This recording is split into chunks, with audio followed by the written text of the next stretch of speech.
በስመ አብ ወወልድ ወመንፈስ ቅዱስ አሐዱ አምላክ አሜን። እንደምን ዋላችሁ? እንደምን ሰነበታችሁ? ምህረቱ ብዙ የሆነ በቸርነቱ የሰበሰበን እግዚአብሔር ስሙ የተመሰገነ ይሁን። የትምህርታችን ርዕስ አብርሃምም ነፍሱን ሰጠ የሚል ነው። ኦሪት ዘፍጥረት ምዕራፍ 25 ቁጥር 8 ከቁጥር 1 ጀምሮ ያለውን በጸሎት መንፈስ ሆነን እናነባዋለን። አብርሃምም ደግሞ ስሟ ኬጡራ የተባለች ሚስት አገባ። እርሷም ዘምራንን፣ ዮቅሳንን፣ ሜዳንን፣ ምድያምን፣ የስቦቅን፣ ስዌህን ወለደች። ዮቅሳንም ሳባንና ድዳንን ወለደ። የድዳንም ልጆች አሶራውያን፣ ለጡሳውያን፣ ለኤማውያን ናቸው። የምድያምም ልጆች ጌፌር፣ ኤፌር፣ ሄኖህ፣ አቢዳ፣ ኤልዳአ ናቸው። እነዚህ ሁሉ የኬጡራ ልጆች ናቸው። አብርሃምም የነበረውን ሁሉ ለይስሐቅ ሰጠው። የአብርሃምም ለነበሩ ለቁባቶቹ ልጆች አብርሃም ስጦታን ሰጣቸው። እርሱም ገና በሕይወቱ ሳለ ከልጁ ከይስሐቅ ለይቶ ወደ ፀሐይ መውጫ ወደ ምስራቅ ሀገር ሰደዳቸው። አብርሃምም የኖረበት የዕድሜው ዓመታት እነዚህ ናቸው። 175 ዓመት ኖረ። አብርሃምም ነፍሱን ሰጠ፣ በመልካም ሽምግልናም ሞተ፣ ሸመገለም፣ ብዙ ዘመንንም ጠገበ፣ ወደ ወገኖቹም ተከማቸ።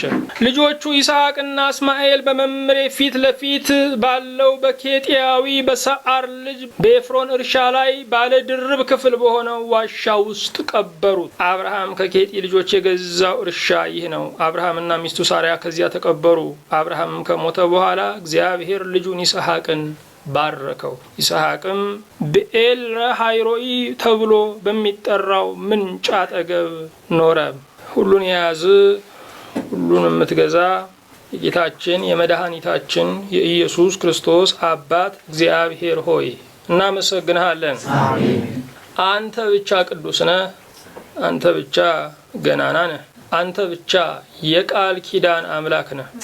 አንተ ብቻ ለቃል ኪዳንም ግድ ይልሃል። አንተ ብቻም ስለ ቃል ኪዳን ትፋረዳለህ። ዙፋን ቃል ኪዳን ያለው ቃል ጽድቅን የተሞላ ያዘዝከው የሚሆንልህ ዓለም ሳይፈጠር የነበር ሁሉን አሳልፈህ የምትኖር ባለ ዙፋኑ ጌታ እናመሰግንሃለን። እግዚአብሔር የዘላለም አምላክ ሆይ አንተ ስለሆንክ ሰባራው ልባችን ተደግፎ የዛለው ጉልበታችን እንደገና በርትቶ የጨላለሙ አይኖቻችን እንደገና በርተው ከጉሙ ባሻገር ብርሃንን ከጨለማው ባሻገር ቀንን ከተራራው ባሻገር መስከን ስላየን ተመስገን። እግዚአብሔር የዘላለም አምላክ ሆይ በጨለማ ውስጥ ተስፋ የምናደርግ ብርሃናችን አንተው ነህ። በቀቢጸ ተስፋ ውስጥ የምንተማመንብህ ደራሻችን አንተ ነህ። በሐዘን በስብራት ውስጥ የምንናፍቅህ መጽናናታችን አንተ ነህ። ቀጥረህ የማትቀረው ጌታ ስምህ ብሩክ ይሁን። የሰጠኸውን ተስፋ የማታጠፍ ታማኝ ጌታ ስምህ ብሩክ ይሁን። ባሪያዎችህን የቃል ኪዳን ሕዝቦች ስላደረግከን በቃል ኪዳን መሰረትም ስለምታስተዳድረን በእውነት እናመሰግንሃለን። ጊዜውን ሰዓቱን ሁሉ በመንፈስ ቅዱስ ተረከብ። የኔን የባሪያህንና የባሪያዎችህን የሕዝብህን ኃጢአት አቤቱ ይቅር በል። እንደ ክርስቲያን ስላልተመላለስን ባወቅነው መጠን ስላልኖርን በቀረብከንም መጠን ስለራቅን እባክህ ይቅር በለን። እግዚአብሔር የዘላለም አምላክ ሆይ ንስሐን የማይወደውን ደንዳናውን ልባችንን ዛሬም ይቅር በል። ባሪያዎችህን ደግሞ እንደ ወዳጅ እንደ ልጆች ቆጥረህ ምስጢርህን ቃልህን እባክህ ግለጽልን። ከአንተ ጋር በማዕድ ተቀምጠን ከቅዱሱ እንጀራ እንቆርስ ዘንድ ከረሃባችንም እንጠግብ ዘንድ ከጥማታችንም እንረካ ዘንድ ከራቁትነታችንም እንሰወር ዘንድ ከፍርሃታችንም ደግሞ እንደፍር ዘንድ በልጅህ በኢየሱስ ክርስቶስ ደም እባክህ እጠበን። ሀገሩን፣ ሕዝቡን፣ መንግስቱን ሁሉ ባርክልን። በሰላም ጀምረን እስክንፈጽም ጥበቃህ በዙሪያችን፣ ማዳን ምሕረትህ በመካከላችን ትሁንልን። እግዚአብሔር ተገኘ ቃሉንም በላን ጠጣን ብለን በተድላ እንድንመለስ እባክህ እርዳን። አሜን። በአንዱ ልጅህ በኢየሱስ ክርስቶስ በእርሱ ያለ ክብር ጽን ላንተ ይገባሃል። አሜን። ከመንፈስ ቅዱስም ጋራ ዛሬም ዘወትርም ለዘላለሙ አሜን። አሜን። እግዚአብሔር የሰጠን የትምህርታችን ርዕስ አብርሃምም ነፍሱን ሰጠ የሚል ነው። ኦሪት ዘፍጥረት ምዕራፍ 25 ቁጥር 8 ላይ የምናገኘው ቃል ነው። ነፍስን መስጠት ለሰው ልጅ ብርቱ ነው። ሰው ስጋውን ለእግዚአብሔር ቶሎ ሊሰጥ ይችላል፣ ነፍሱን ግን መስጠት ይቸገራል። ነፍሳችንን አስቀድመን መስጠት ብንችል ብዙ ባልቆሰልን፣ ብዙ ባልተላላጥን፣ ብዙ ባልወደቅን፣ ብዙ ትጥቃችንን ባላራገፍን ነበረ። እግዚአብሔር ሁላችንንም ከነ ትጥቃችን ነው ሊማርከን የሚፈልገው። ከነ ጤናችን፣ ከነ ጉልበታችን፣ ከነ ውበታችን፣ ከነ ስኬታችን፣ ከነ ማስተዋላችን ሊማርከን ነው የሚፈልገው። እኛ ግን ከነ ትጥቃችን መማረክ አንፈልግም። ትጥቃችን የሚያኖረን እግዚአብሔርን ተክቶ ሕይወት የሚሆነን ይመስለናል። ስለዚህ እግዚአብሔር የታመንበትን ጣዖት ሁሉ እያንዳንዱን ካደቀቀ በኋላ ትጥቃችንን አራግፎ ይማርከናል። አብርሃም በጊዜ አልተማረከም። ስለዚህ በሕይወቱ በብዙ የዛለ ሰው ነው። አብርሃም በጊዜ እጅ አልሰጠም ለኃያሉ ጌታ። ስለዚህ በብዙ የዳከረ ሰው ነው። ወገኖቼ ጠላት ከሚያሳድደው ይልቅ በገዛ ማስተዋሉ የሚደገፍ ሰው እንደተባረረ ነው የሚኖረው። ጠላት ከሚያስጨንቀው ሰው ይልቅ የገዛ ምርጫው የሚያስጨንቀው በጣም የሚጨበጥ ነው። አብርሃም ዘመኑን በሙሉ ስጋውን ሰጥቶ ነፍሱን መስጠት ባለመቻሉ የደከመ ሰው ነው። እግዚአብሔር የአብርሃምን ታሪክ በቅዱስ መጽሐፍ ውስጥ ሲያሰፍርልን ለእኛ ለተግሳጻችን እንዲሆን ነው። በቶሎ በመማረክ ከመዛል፣ ከመድከም፣ ተስፋ ከመቁረጥ፣ በአቋራጭ መንገድም ደግሞ ሲዳክሩ ከመኖር እንድንድን ይህ ታሪክ በቅዱስ መጽሐፍ ውስጥ ሰፍሮልናል። በቅዱስ መጽሐፍ ውስጥ የምናገኘው ታሪክ ተተርኮ የሚያበቃ ሳይሆን ታሪካችን ነው። በዛ ታሪክ ላይ ያለው የእግዚአብሔር ድምፅ የኛ መልእክት ነው። በታሪክ ውስጥ ያለው ትንሣኤ ደግሞ እግዚአብሔር ለኛ ያሰበልን ተስፋ ነው። ስለዚህ የቅዱስ መጽሐፍ ታሪኮች ብቻ አይደሉም። እግዚአብሔር ራሱን የሚገልጥባቸው የእንደገና አምላክነቱን የሚያሳይባቸው ቅዱስ ምዕራፎች ናቸው። እግዚአብሔር ይመስገን። አሜን። በዚህ ክፍል ላይ ባነበብነው የመጽሐፍ ቅዱስ ክፍል ላይ አብርሃም የ100 ዓመት አገልግሎቱን እያስረከበ ያለበት ሰዓት ነው። ሁላችንም እንደምናውቀው አብርሃም ብዙም ሰባኪ አልነበረም። ታዲያ አገልጋይ ተብሎ እንዴት ሊጠራ ይችላል? አብርሃም ዘማሪም አልነበረም። እንዴት አገልጋይ ተብሎ ሊጠራ ይችላል? የ100 ዓመት አገልግሎቱስ ምንድን ነው? እግዚአብሔር የተናገረውን የተስፋውን ቃል መጠበቅና ያንን የተስፋ ዘር መንከባከብ የአብርሃም ትልቅ አገልግሎቱ ነበረ። የአብርሃም ዘር ጌታችን ኢየሱስ ክርስቶስ በስጋ የሚወለድበት የተስፋው ዘር ነው። ያንን ዘር ሰይጣን እንዳያጨናግፈው የዓለም መዳንም እንዳይዘገይ አብርሃም የተስፋውን ዘር ተንከባከበ።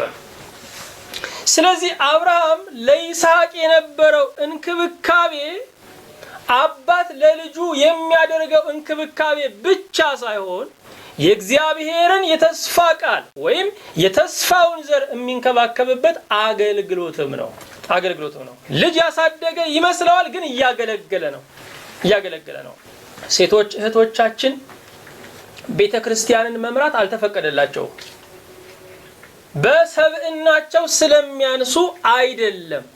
የሥራ ድርሻው ግን እግዚአብሔር ለወንድ ልጅ ሰጥቶታል። ሴቶች እህቶቻችን በአደባባይ እንዲሰብኩ አልተፈቀደላቸውም። አሁንም ደግሞ እግዚአብሔር የጾታ እኩልነትን የማያከብር አምላክ ስለሆነ አይደለም፣ የሥራ ድርሻቸው ስላልሆነ ነው። ነገር ግን ያንን ልጃቸውን ለክርስቶስ ፈቃድ ምቹ እንዲሆን አድርገው ማሳደግ ለእነርሱ ትልቅ አገልግሎት ነው። ትልቅ አገልግሎት ነው። አብርሃም የ100 ዓመት አገልግሎቱ የተስፋውን ዘር ለተስፋው አምላክ ማብቃት ነበረ። የተስፋውን ዘር በተስፋ እንዲቀጥል ማድረግ ነው። ስለዚህ ልጆቻችሁን ለእግዚአብሔር መንግስት ማሰናዳት፣ ልጆቻችሁን አገር እንዲረከቡ ማሰናዳት በመድረክ ላይ ቆሞ የማገልገልን ያህል በእግዚአብሔር ፊት ዋጋ አለው። ይህንን የሚያደላድል ግልጽ አገልግሎትን የሚሰጥ ስውር አገልግሎትን የሚሰጥ የሚያደራጀው ማን ነው? እግዚአብሔር ነው። በእግዚአብሔር ፊት ዋጋ የምናገኘው በጸጋ ስጦታ ደረጃ ሳይሆን በተሰጠን በመታመን ነው። የጸጋ ስጦታ ደረጃ የለውም። በተሰጠን በመታመን ነው በእግዚአብሔር ፊት ዋጋ የምናገኘው። አብርሃም በዚህ ክፍል ላይ እንደምናየው የ100 ዓመት አገልግሎቱን ሊያስረክብ እየተሰናዳ ነው። አብርሃም እግዚአብሔርን በልጅነት ዘመኑ አላገኘው። አብርሃም እግዚአብሔርን በወጣትነት ዘመኑ አላገኘው። አብርሃም እግዚአብሔርን በጎልማስነት ዘመኑ አላገኘው። አብርሃም እግዚአብሔርን ያገኘው በሽምግልናው ዘመን ነው። እግዚአብሔር ግን በ75 ዓመት ሲጠራው 75 ዓመት ከዘሩ ሰዎች እኩል በማሳጨድ ክሶታል። በእውነት የእግዚአብሔርን ጥሪ ስንሰማ የባከነውን ዘመናችንን እግዚአብሔር የሚክስ ጥሪ ነው የሚያስተላልፍልን። ዘመኔ አልፏል አትበሉ፣ ዘመኔ አለፈ ብላችሁ አትፍሩ። መፍራት እግዚአብሔርን አለመስማት ነው። ምክንያቱም የእግዚአብሔር ጥሪ ዘመንንም ይክሳል። እግዚአብሔር አብርሃምን በ75 ዓመት ጠራው። 75 ዓመት ሽማግሌ፣ ጡረታ የወጣ ሽማግሌ ነው። ለምንም የማይፈለግ ነው። በእግዚአብሔር መንግስት ግን ጡረታ የለም። በእግዚአብሔር መንግስት ጡረታ የለም። እንደውም እግዚአብሔር የሚመቸው ከኛ ጋር ለመስራት የሚመቸው ስንደክምለት ነው። አለው በምንልበት ዘመን፣ ትምክህቶች በወጠሩን ዘመን እግዚአብሔር አይሰራም። ልብ አድርጉ። እግዚአብሔር በአፌ ጮሌነት አይሰራም። አሮንን ትቶ ሙሴን ጠርቶታል። እግዚአብሔር በጉልበተኛነት አይሰራም። ስንት ጎበዞች እያሉ የ75 ዓመት ሽማግሌ አብርሃምን ጠርቷል። እንደውም እግዚአብሔር በእኛ ለመስራት ድካማችን ይመቸዋል። ስለዚህ ስንደክም የዛን ጊዜ ምን እንሆናለን? ኃይለኞች፣ ብርቶች እንሆናለን። እግዚአብሔር ይመስገን። እግዚአብሔር እግራችንን ሽባ አድርጎ ዓለምን ሁሉ እንድንደርስ ሊያደርገን ይችላል። እግዚአብሔር አይኖቻችንን ከልሎ ለዓለም ሁሉ ብርሃን እንድናበራ ሊያደርግ ይችላል። ምክንያቱም እግዚአብሔር በጥቂቱ ብዙ መስራት ልማዱ ነው። በጥቂቱ ጉልበታችን፣ በተሟጠጠው ጉልበታችን፣ በተሟጠጠው ትንፋሻችን እግዚአብሔር ብዙ ስራ ይሰራል። እግዚአብሔር የሚያበረክተው ዱቄትን ብቻ እንዳይመስላችሁ፣ ጉልበትንም ያበረክታል። እግዚአብሔር የሚያበረክተው ዘይትን ብቻ እንዳይመስላችሁ፣ ትንሿንም ጤና አበርክቶ ይሰራል። እግዚአብሔር ይመስገን። አንድ የመኪና ሙያ ያለው ሰው የተበላሸ መኪና አስነስቶ ይወጣል፣ በዛውም እየሄደበት ይሰራዋል። እንደኔ ያለ የመኪና ሙያ የሌለው ግን ጨርሶ የመኪናው ረባሽ ድምጽ እስኪጠፋ ድረስ መኪናውን አልይዝም። ምክንያቱም መንገድ ላይ ቢቆምብኝስ። እግዚአብሔር ባለሙያ ነው። የተበላሸውን ሰው አስነስቶ ጉዞ ይጀምራል። እየሄደበት ይጠግነዋል፣ እየተገለገለበት ይሰራዋል። ሁላችንም ለአገልግሎት ስንጠራ በፍጽምና ተገኝተን አይደለም። እግዚአብሔር እየሄደብን እየተገለገለብን ሊሰራን ነው። ለምን? ባለሙያ ነው። እግዚአብሔር ይመስገን። ባለሙያ ያልሆኑ ሰዎች ግን ትንሽ ጠባያችንን እያዩ እየፈሩን ትተውናል። እግዚአብሔር ግን አልፈራንም። እግዚአብሔር አልፈራንም። ቁጡነታችንንም አልፈራም። እግዚአብሔር ስስታምነታችንንም አልፈራም። ልፍስፍስነታችንንም አልፈራም። እግዚአብሔር ባለሙያ ነውና ጠግኖ ሊጠቀምብን እግዚአብሔር አስነስቶናል። እንደርሳለን በሱ ቸርነት። ክብር ለሱ ይሁን። እየቆምንም እየተሰራንም እንደርሳለን። አንድ መንፈሳዊ ወንድሜ ከሌላ ሀገር መጣና እንደገና ከሌላ ሀገር ደግሞ ሌላ ወንድም መጣ። እሱን አታውቀውም ወይ ተባባልን። ኧረ ስሙን አውቃለሁኝ። ከዛ ተዋወቁና እንደምን ደህና ነው ያለው። እንደ ኤሊ ብራመድም አልቆምኩም አለው። ኤሊ እርምጃዋ ብዙ አስደሳች አይደለም፣ ግን አትቆምም። ቀስ እያለችም አትቆምም። አዎ እንደ ኤሊ ብንራመድም መቆም የለብንም። ካሰብነው መድረስ አለብን። ክብር ለእርሱ ይሁን። አብርሃም በሽምግልናው ዘመን በ75 ዓመቱ እግዚአብሔር ጠራው። እንደውም ሰዎች ሁሉ ገለል ሲሉለት፣ እነኛ አብረው ጣዖት ያመልኩ የነበሩ አብረው የሚጠጡ አብረው አመጽ የሚሰሩ ሰዎች ሁሉ ሲያልቁ ገለል ሲሉ እግዚአብሔር አብርሃምን ጠራው። ሲመሽ የሚገኝ እግዚአብሔር ብቻ ነው። ሰው ሁሉ የቀን ወዳጅ ነው። የምሽት ወዳጅ እግዚአብሔር ነው። ቀንም ብዙ ሰው ሊከበን ይችላል። አሁን ብዙ ሰው ሊከበኝ ይችላል። እኔ ምሳሌ ልስጣችሁ። ምሽቱ ግን አንድ ሰው ወይ ሁለት ሰው አጠገቤ ቢቀር ብዙ ሰው ሊከባችሁ ይችላል። ሲመሽ ግን የሚቀረው እግዚአብሔር ብቻ ነው። እንኳን የዘመን ምሽት የቀን ምሽትም ሰው ይቀንሳል። በዘመን ምሽትም በቀን ምሽትም ግን እግዚአብሔር አለ። እስከዛሬ እየተመራንበት ያለው የህይወታችን መርህ እግዚአብሔር አለ የሚል ብቻ ነው። አረ እግዚአብሔር አለ። እግዚአብሔር አለ ብቻ ሳይሆን እግዚአብሔር አለ። እግዚአብሔር ከኛ ጋራ ነው። አሜን። የምሽቱ ዋጋ እግዚአብሔር ነው። ሰው የጣለውን የሚያነሳ እግዚአብሔር ነው። ጡረተኛውን እንደ አዲስ የሚጠቀምበት እግዚአብሔር ነው። ጉልበትህን አይደለም የሚፈልገው፣ ማስተዋልህን አይደለም የሚፈልገው፣ ጠቢብነትህን አይደለም የሚፈልገው፣ እሽታህን ነው እግዚአብሔር የሚፈልገው። ስጋህን ስጠኝ መንፈሴን ልስጥህ ልስራብህ ነው የሚለን እግዚአብሔር። እኔስ ብልሹ ነኝ ጠግነህ ከሰራህብኝ ያውል ሰውነቴ ልንለው ይገባል። ምክንያቱም የተበላሸ ነገር ሙያ የሌለው ሰው ጋር ቢቀመጥም ጥቅም ላይ አይውልም። ባለሙያው እግዚአብሔር ቢጠቀምበት ይሻላል። የተበላሸው እኛነታችን እኛ ጋር ቢቀመጥም አይጠቅመንም። ባለሙያው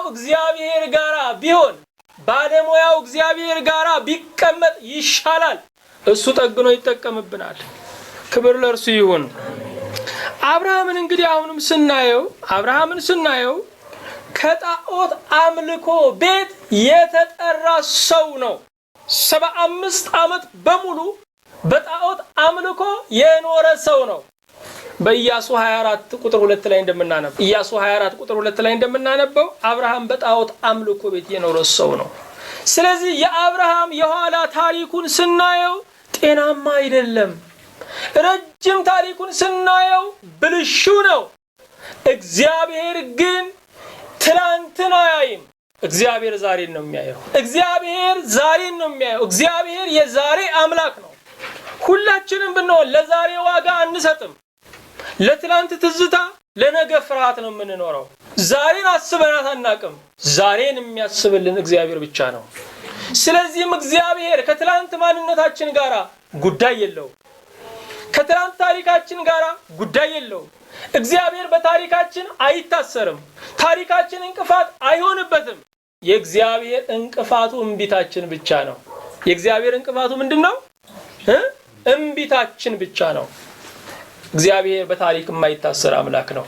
እግዚአብሔር ከዛሬ እሽታ ጋራ ግንኙነት ያለው አምላክ ነው። ክብር ለእርሱ ይሁን። አብርሃም 75 ዓመት ከኖረበት ከጣዖት ቤት እግዚአብሔር ጠራው።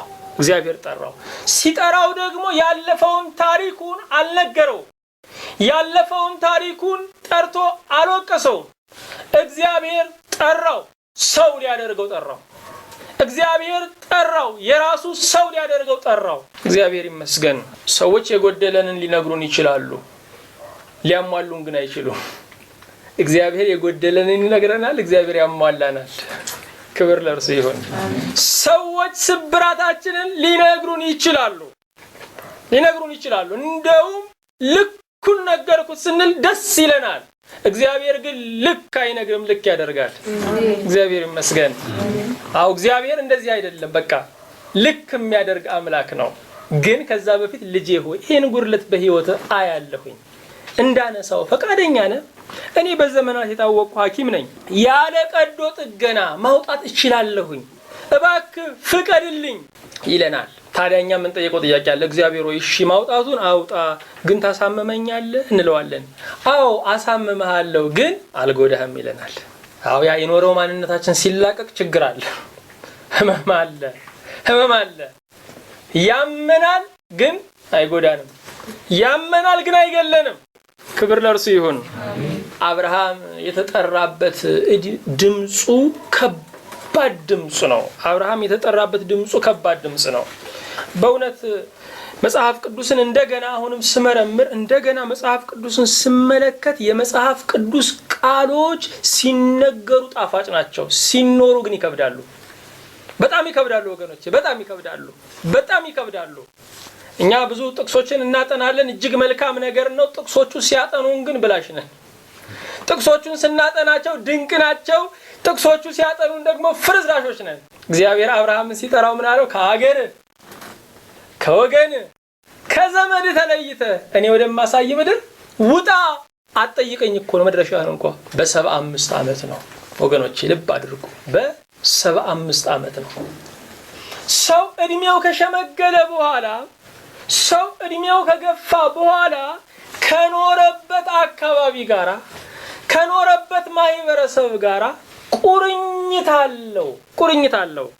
ስለዚህም በ75 ዓመት እድሜ ከአገር መውጣት አይደለም ከመንደር እንኳን ርቆ መሄድ ያስፈራል። ተመልሶ ለመምጣት መውጣት እንኳን ያስፈራል። ትልልቅ ሽማግሌዎችን ትልልቅ አረጋውያንን እስቲ ዝም ብላችሁ አዳምጧቸው። ገና በ9 ሰዓት ከሰፈራቸው ትንሽ ራቅ ካሉ አረ መሽቷል፣ ሰፈሩ ማንም የለም እያሉ ነው የሚመጡት። ሰፈራቸውን አያምኑትም። በ75 ዓመት ግን እግዚአብሔር በቃ አገርህን ለቀ ውጣ አለው። ዘመዶችን ለቀ ውጣ አለው። ወገኖችን ለቀ ውጣ አለው። ቀጭን ትእዛዝ ነው። አገር ሞቶ ማን አገር ይሆናል ወገኖቼ? አገር እኮ የመጨረሻው ነገር ነው። 75 ዓመት ያለመድኩት ዘመድ ወገኔን ትቼ ማን ዘመድ ሊሆነኝ ከዚህ በኋላ ማን ሊፈልገኝ ነው? እግዚአብሔር አገር ይሆናል። እግዚአብሔር ዘመድ ይሆናል። በምሽት ሁሉ ሰው ከኖረው ወዳጁ ጋር እንኳን መጣላት አይፈልግም። በኑሮ ሆድ ቢብሰው እንኳን ችሎ ነው የሚኖረው። መሽቷል። እግዚአብሔር ግን የምሽት መብራት ነው። እግዚአብሔር የምሽት መብራት ነው። ከማይፀን ጀምሮ እስከ ሽበት የሚሸከም አምላክ ነው። ክብር ለእርሱ ይሁን። አዎ በዚህ እድሜ አገርን መልቀቅ ይገላል። ብዙ ሰዎች ብዙ አረጋውያን መንደር የሚፈልስባቸው ሰፈር የሚፈልስባቸው ብዙ አሮጊቶች መልቀቅ አይፈልጉም፣ መላቀቅ አይፈልጉም። ከሰፈራቸው ተነቅለው ከሄዱም ቶሎ ነው የሚሞቱት። ብዙ ጊዜ አይተናል። ለምንድነው ስንል ተስፋቸው እዛ ቦታ ነው ያለው። እኔ የሞትኩ ቀን እዚህ ሜዳው ላይ ድንኳን ተጥሎ እነገሌ ደረጥረው ሲያለቅሱልኝ ይላሉ። እኔ የሞትኩ ቀን ንስሐ አባቴ አስከሬኔን እየመሩ ሲሄዱ እያሉ ስንት ፕሮግራም አውጥተዋል። ዘመናቸውን በሙሉ ያ ፕሮግራም ሲቃወስ በተስፋ መቁረጥ ይሞታሉ። ስለዚህ ሰው በምሽት አካባቢውን መልቀቅ አይፈልግም። እግዚአብሔር ግን አብርሃምን ቀጭን ትእዛዝ አዘዘው። ከሀገር ከወገን ከዘመድ ተለይተ ውጣ ነው። ብዙ የእግዚአብሔር ሰዎች እግዚአብሔርን ያገኙት እንደዚህ ተዘልለው በተቀመጡ ሰዓት ነው። በወገን ሙቀት መካከል እግዚአብሔርን ማግኘት ከባድ ነው። በዘመድ መካከል የተቀመጠ ሰው እግዚአብሔር ዘመዴ ነው ማለት ይከብደዋል። በወገን ሙቀት መካከል የተቀመጠ ሰው እግዚአብሔር ወገኔ ነው ብሎ ቢናገር እንኳን ግን ልቡ አይለው። ስለዚህ እግዚአብሔር ለአብርሃም ሁለንተናው ሊሆንለት ከሀገር ከወገን ከዘመድ ተለይተ ውጣ አለው። እኔ ወደማሳይህ ምድር። ቅድም ባነበብነው ክፍል ላይ የአብርሃም የመጨረሻው እድሜ ላይ ነው የምናገኘው። አብርሃም በእድሜው መጨረሻ ላይ ያከናወናቸው ነገሮች አሉ። የመጀመሪያው ባነበብነው ክፍል ላይ እንዳየነው እንዲህ ይላል፣ አብርሃምም የነበረውን ሁሉ ለይስሐቅ ሰጠው ይላል። አብርሃምም የነበረውን ሁሉ ለማን ሰጠው? ለይስሐቅ ሰጠው ይላል። ዘፍጥረት 25 ቁጥር 5 ላይ ይስሐቅ ያው የምታውቁት ነው፣ ወደ ኋላ እንመጣበታለን። ለዛ ለተስፋው ቃል ዘር የነበረውን ሁሉ ሰጠው። አብርሃም ያየው ልጅን ነው። እግዚአብሔር ግን ልጅን ብቻ አይደለም ይስሐቅን ጭምር ነው ያየው። ስለዚህ እግዚአብሔር ላየው ልጅ ሁሉን ሰጠው። እኛ ሁሉን የምንሰጠው እኛ ላየነው ነው ወይስ እግዚአብሔር ላየው ነው? እግዚአብሔር ላየው ሁሉን እንድንሰጥ እግዚአብሔር ይርዳን። ሁለተኛ አብርሃም በእድሜው መጨረሻ ላይ ያደረገውን ቁጥር 6 ላይ እንዲህ ይላል፣ የአብርሃምም ለነበሩ ለቁባቶቹ ልጆች አብርሃም ስጦታን ሰጣቸው። እርሱም ገና በሕይወቱ ሳለ ከልጁ ከይስሐቅ ለይቶ ወደ ፀሐይ መውጫ ወደ ምስራቅ ሀገር ሰደዳቸው። ምክንያቱም ይህንን የተስፋውን ዘር ይስሐቅን እንዳይፋለሙት፣ እንዳይዋጉት፣ እንዳይነባበሩበት ገና በሕይወቱ ሳለ ወደ ፀሐይ መውጫ ወደ ሩቅ ሀገር ስጦታን ሰጥቶ አራቀለት። ስለዚህ አብርሃም የተስፋውን ዘር ምን እያደረገው ነው? እየተንከባከበው ነው። አንዳንድ ጊዜ እግዚአብሔር ራእይ ይሰጠናል። አንዳንድ ጊዜ ደግሞ እግዚአብሔር ባለ ራእዩን እንድንንከባከብ ያደርገናል። ስለዚህ አብርሃም ባለ ራእዩን እየተንከባከበን ያለው ባለ ራእዩንም መጠበቅ፣ ባለ ራእዩን መንከባከብ፣ ያ ራእይ እንዳይጨናገፍ መጠበቅም ትልቅ ባለ ራእይነት ነው። እግዚአብሔር ያድለን። አብርሃም በመጨረሻው ሰዓቱ የሆነውን ነገር ቅድም ባነበብነው ክፍል ላይ እያየን ነበረ። 5 ነገሮችን እናያለን።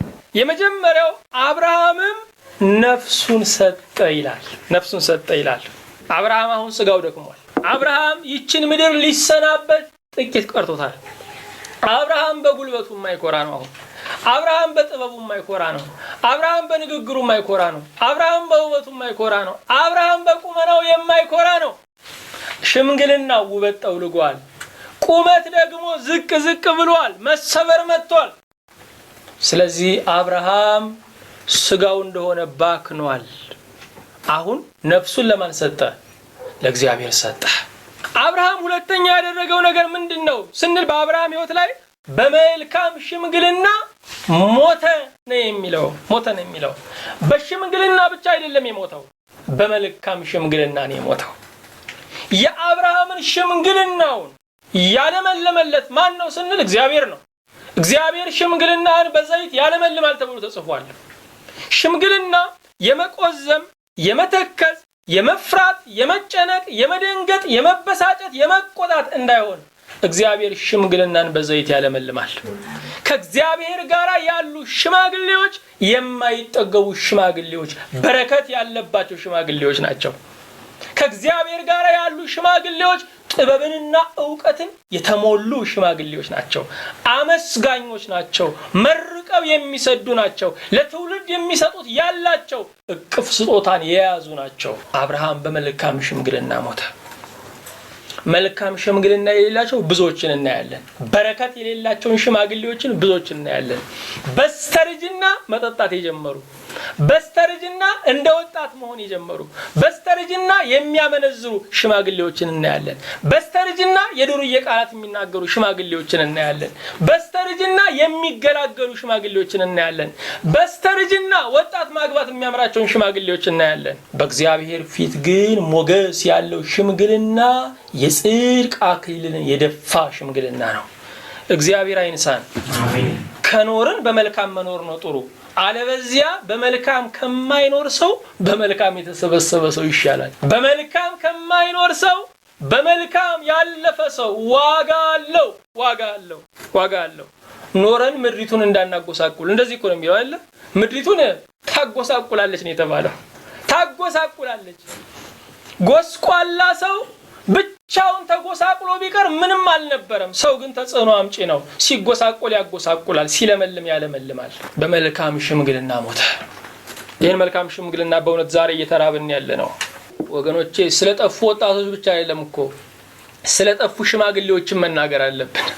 አንድ ቀን በመንገድ ሲሄድ የገረመኝ ነገር አየው። እንዴት ያሉ አዛውንት እናቶች ናቸው። ጸጉራቸው እንደዚህ ተበጥሮ ሽበቱን ዲተንጀርግጓል። ማማሩ ደስ እያለኝ እየማረከኝ አጠገባቸው ሄዳለሁኝ።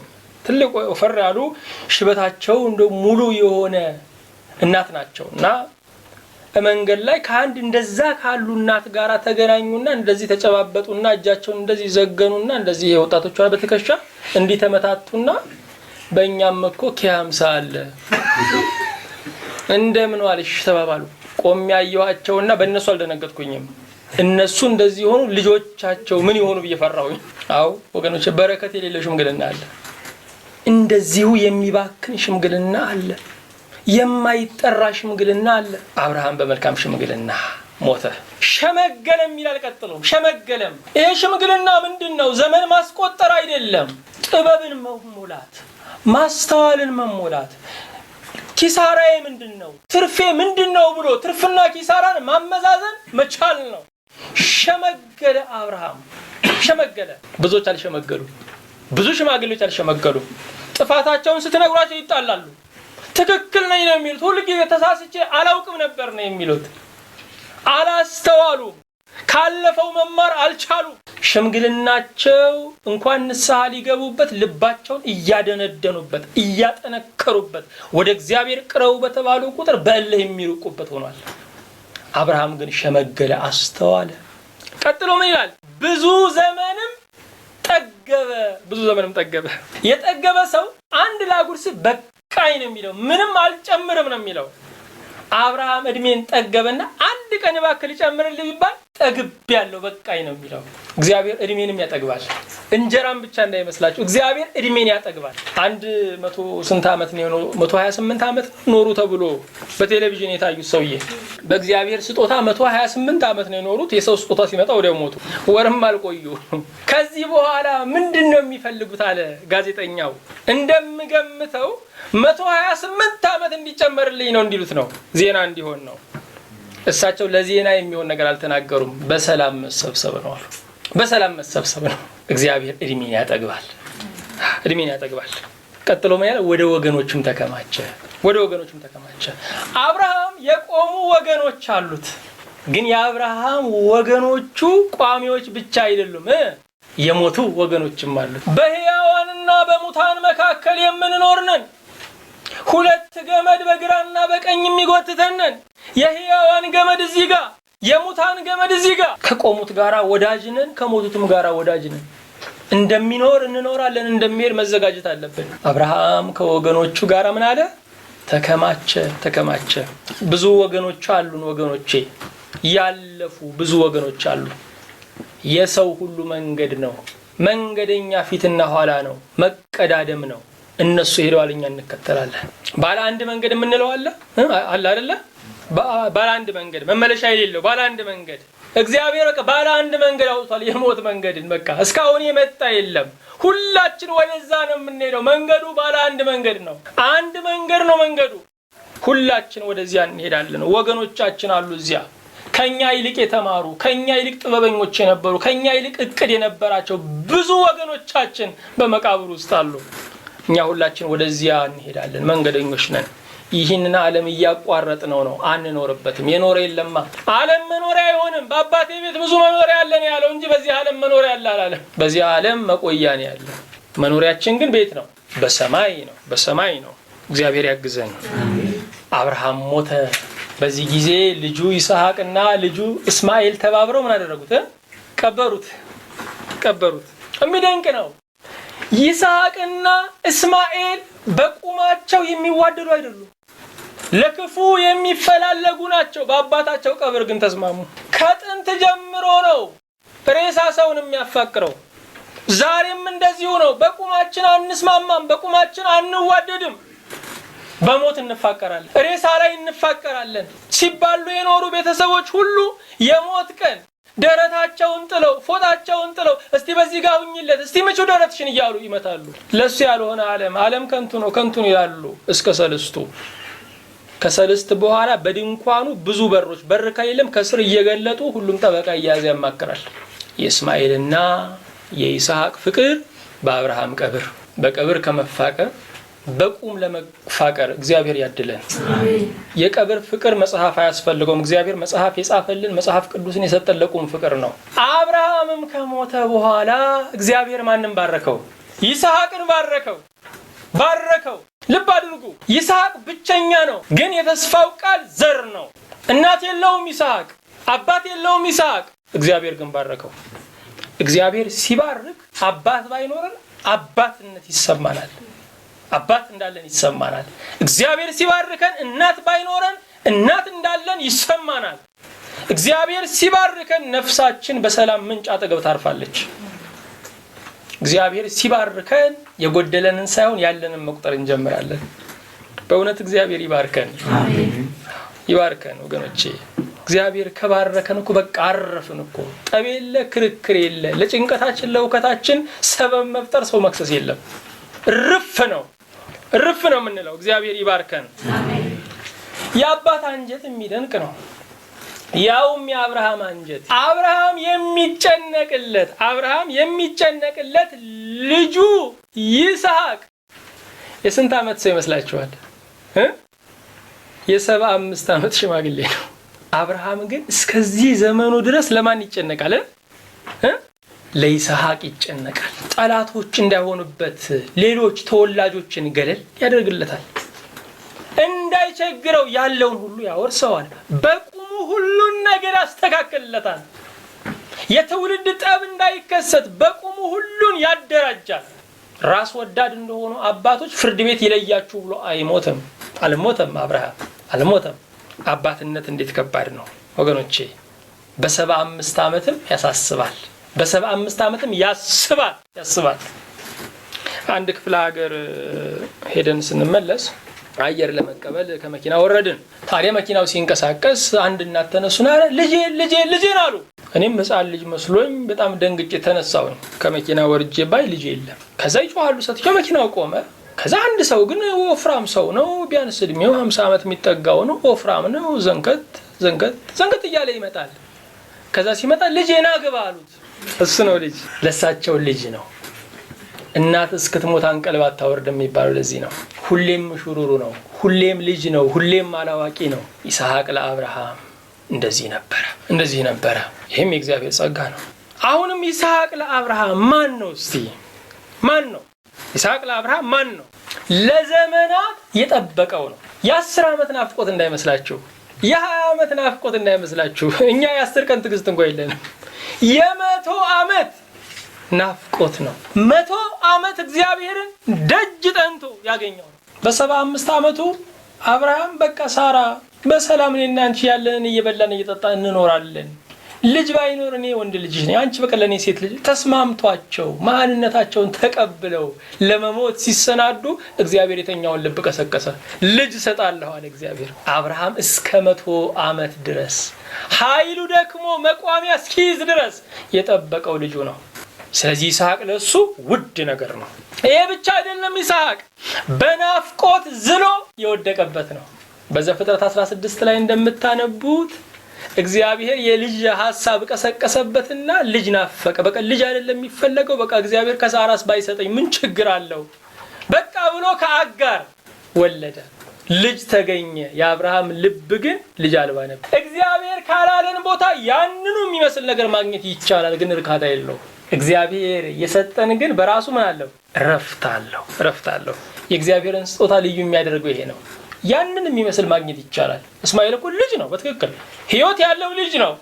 ግን አብርሃም እስማኤል ከተወለደ በኋላ እንኳን ልጅ የለኝም ብሎ አዝኗል። እግዚአብሔር ካልሰጠን በቃ ልጅም ቢኖር ማን የእግዚአብሔር በረከት ልዩ የሚያደርገው ይሄ ነው ወገኖች። እርካታ አለው፣ የልብ ረፍት አለው። ይስሐቅ አሁንም ለአብርሃም የእግዚአብሔርን ሁሉን ቻይነት ያየበት ነው። መውለድ በሚችልበት ዘመን አልወለደውም። ስለዚህ እንደ ስጋ ስራ የተወለደ ልጅ ሳይሆን እንደ መንፈስ ኃይል የተወለደ ልጅ ነው ይስሐቅ። ስለዚህ የእግዚአብሔርን ኤልሻዳይነት ያየበት፣ እግዚአብሔር ኤልሻዳይ ስሙን ለአብርሃም ያስተዋወቀበት ልጁ ነው። ኤልሻዳይ የሚለው ስም የተገለጠው ለዓለም የተዋወቀው በይስሐቅ ነው። እግዚአብሔር ይመስገን። አሁንም ይስሐቅ የተስፋው ቃል ልጅ ነው። እግዚአብሔር ቃሉን የሚጠብቅ ታማኝ አምላክ መሆኑን ያየበት ማህተም ነው ይስሐቅ። በመጨረሻ ለእግዚአብሔር ሰውቶት የበረከተለት ነው። ይስሐቅ ከተወለደ በኋላ አብርሃም ሰጪው እግዚአብሔርን ገሸሻለና ስጦታውን ማምለክ ጀመረ። እግዚአብሔር ልጅን ሰዋልኝ አለው። አብርሃም እግዚአብሔርን እንደበደለ አወቀ። ልጁን ሊሰዋ ወሰደ። ልጁን ለመሰዊያ ላይ ካቀረበ በኋላ እግዚአብሔር ልጁን አበረከተለት። ወገኖቼ ዛሬም ስጦታውን እያየን ሰጪውን የረሳንባቸው ብዙ ነገሮች ሊኖሩ ይችላሉ። ወገኖቼ እንዲበረክቱ ለእግዚአብሔር እንደገና እንሰዋቸው። አብርሃም ለይስሐቅ ብዙ ከለላ አድርጎለታል። ብዙ ከሌላ አድርጎለታል።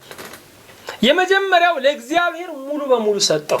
ልጅን ሰዋልኝ ሲለው አልሰዋም ብለው እግዚአብሔር ሊወስደው ይችላል። ስለዚህ ይስሐቅ እኔ ጋር ብሸሽገው ይሞታል፣ እግዚአብሔር ጋር ባስቀምጠው ግን ቢሞትም ይነሳል አለ። ስለዚህ ለእግዚአብሔር ሙሉ በሙሉ የሰዋው ነው። ዛሬ ልጆቻችንን ሙሉ በሙሉ ለእግዚአብሔር አልሰዋንም። ስለዚህ ብዙ ወላጆች ጥበቃ እያደከማቸው ነው ያሉት። ጤነኛ ልጃቸውን እያሳመሙ ለልጃቸው ወላጅ ሆነው እየተንቀሳቀሱ እኔ በሞት አሁን እነኝ ልጆች ምን ይሆናሉ? ምንም አይሆኑም፣ እንደውም ያምርባቸዋል። እግዚአብሔር አሳዳጊ ነው። እግዚአብሔር አሳዳጊ። ልጆቻችሁ ሙሉ በሙሉ ለእግዚአብሔር ስጡ። ሙሉ በሙሉ ለእግዚአብሔር ስጡ። እናንተ ለልጆቻችሁ ባለ አደራዎች ናችሁ። ባለቤቱ እግዚአብሔር ነው። እናንተ በልጆቻችሁ ላይ ካላችሁ እቅድ ይልቅ እግዚአብሔር በልጆቻችሁ ላይ ያለው እቅድ ይበልጣል። ሙሉ በሙሉ ለእግዚአብሔር አባክኗቸው። ሙሉ በሙሉ ለእግዚአብሔር ስጧቸው። እናንተ ኖራችሁም አልኖራችሁም ለልጆቹ ምንም የምታደርጉት ነገር የለም። እግዚአብሔር ግን ለልጆቹ ከእናንተ ይልቅ ያስፈልጋቸዋል። ስለዚህ የሚያስፈልገውን ስጧቸው። መጸለይን አለማምዷቸው። እግዚአብሔር በእነሱ ላይ ያለውን ዓላማ ንገሯቸው። ለእግዚአብሔር ሙሉ በሙሉ ሰጠው። ይሄ ለይስሐቅ ካደረገው ከለላ አንዱ ነው። ትልቅ ከለላ፣ ልጅን ትልቅ ከምንከልልበት ነገር አንዱ ለእግዚአብሔር መስጠት ነው። መልካም ሚስት ዳረለት። ምክንያቱም ሁለተኛው የሰው ተቋሙ ከቤተሰቡ ቀጥሎ ትዳሩ ነው። ለኃላፊነት የሚበቃበት ነው። መልካም ሚስት ዳረለት። መልካም ደጋፊ ከተገኘ ህይወት ይቀላል። በደካማው በግራ ጎን ያቺ ሴት ከቆመች ድጋፍ ትሆናለች። ውጋት ከሆነች ደግሞ ፈተና ትሆናለች። ስለዚህ መልካም ሚስት ማን እንዳረለት? ርብቃ እንዳረለት። ርብቃ ራሱ የተመረጠችበት መስፈርቱ በጣም የሚደንቃችሁ ነው። ብዙ ነገር አለው። አሁንም እስማኤልን አራቀለት። እስማኤል እያደገ ሲመጣ መገላመጥ ጀመረ። ሊተናኮል አሰበ። አራቀለት። ዙሪያውን አጸዳለት። በመጨረሻ ላይ ምኑን ሰጠው ነው የሚለው? ሁሉን ሰጠው። አብርሃም አሁን ለሞት እየተሰናዳ ነው። እስቲ የአብርሃምን እድሜ እንየው በሙሉ። የአብርሃምን እድሜ እስቲ በሙላት እንየው። 175 ዓመት ነው በዚህ ዓለም ላይ የኖረው። 75 ዓመት በጣዖት ቤት ኖረ። 75 ዓመት የኖረው በጣዖት ቤት ነው። 10 ዓመት የኖረው በመዋተት ነው። እስከ ስንት ዓመቱ? እስከ 85 ዓመቱ ልጅ እያለ ነው የኖረው። እንዳይረሳው ልጅ እያለ ነው የኖረው። እግዚአብሔር ልጅ ብሎት ነግሮታል። በሽምግልናው እንዳይረሳው ልጅ እያለ ኖረ። 14 ዓመት በአቋራጭ መንገድ ደከመ። አሁን ስንት ዓመት ሞላው? በአቋራጭ መንገድ እስማኤልን አገኘ። ወደ 100 ዓመት ተጠጋ። በ100 ዓመቱ ማንን ሰጠው? ይስሐቅን ሰጠው። እንደገና ቢያንስ 12 ዓመት እስኪሆነው ይስሐቅን እያየ ስጦታውን ማምለክ ጀመረ።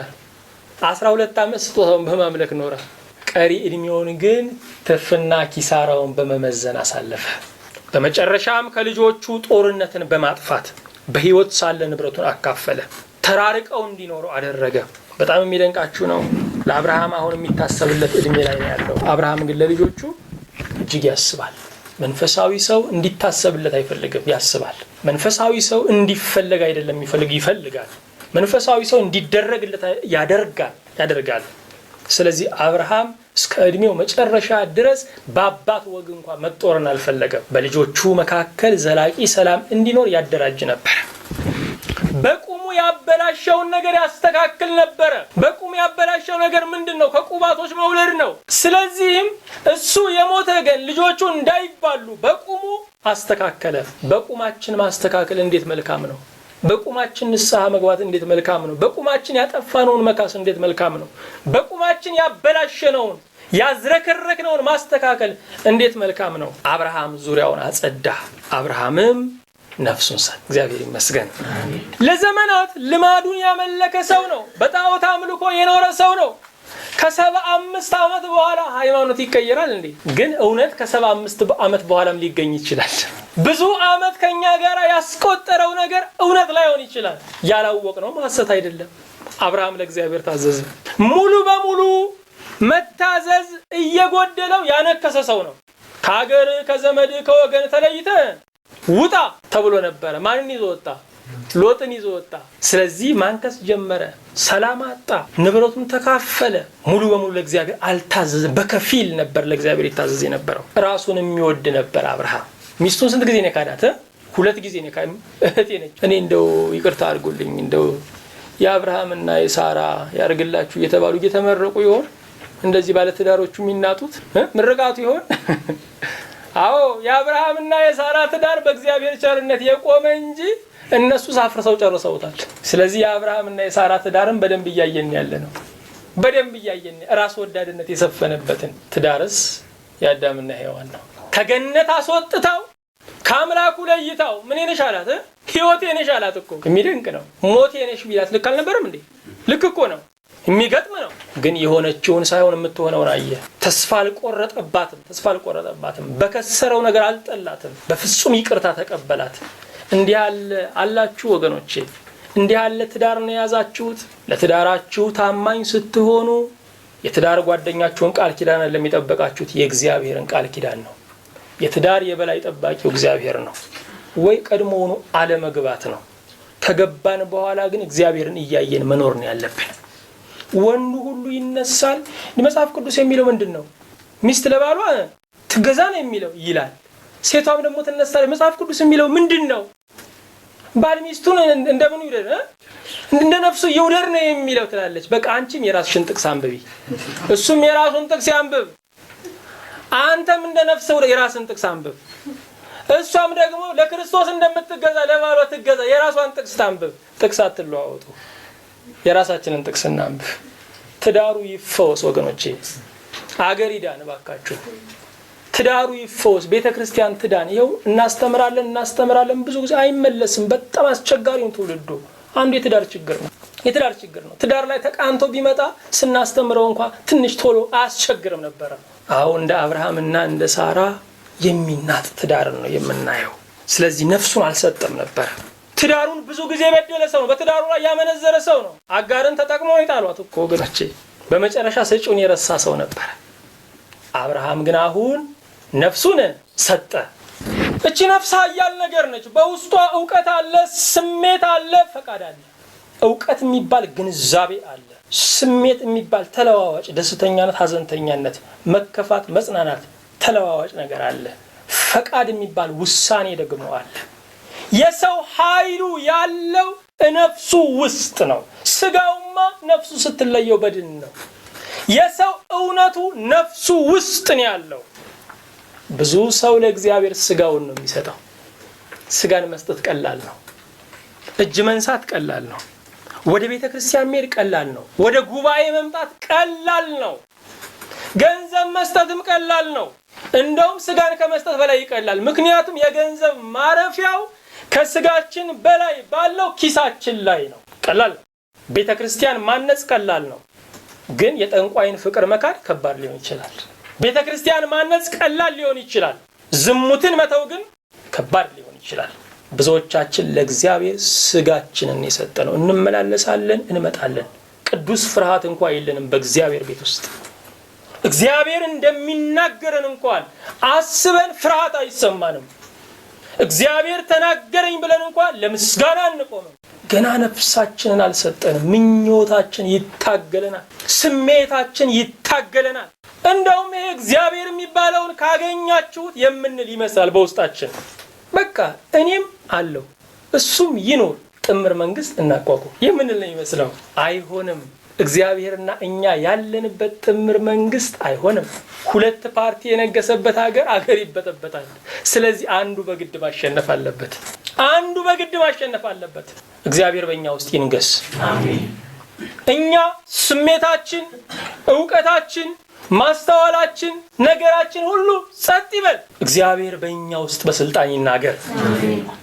ነፍስን መስጠት ወገኖች ከባድ ነው፣ ያታግላል። አብርሃምን በምሽት ነው የሰጠው። በጊዜ እንስጥና ከመድከም፣ ከመላላጥ፣ ከመውደቅ፣ ከመዛል፣ ተስፋ ከመቁረጥ እንዳን ወገኖች።